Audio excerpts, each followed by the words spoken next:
तर आज ना आम्ही नवीन घर बघण्यासाठी गेलो होतो, पण त्याच्या अगोदर सकाळी ना आम्ही नाश्त्यामध्ये पोहे बनवले होते.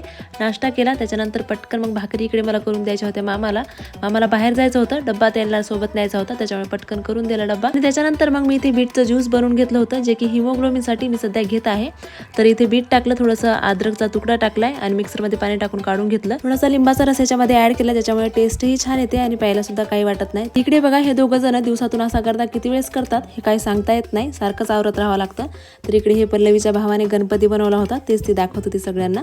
तर प्रक्षिताची हेअरस्टाईल तिच्या आंटीने घातली होती, जी की तिला खूप जास्त आवडली. नंतर दुपारी आम्ही सगळं आवरून निघालो होतो बाहेर, कारण की काही दिवसासाठी आम्हाला रेंटने राहावं लागणार आहे. त्यासाठी रूमा बघण्यासाठी आलो होतो आम्ही. इथे घर आहे ते काय आम्हाला एवढं आवडलं नाही, कारण की याचं बाथरूम जे आहे ते जरा जास्तच बाहेर आहे.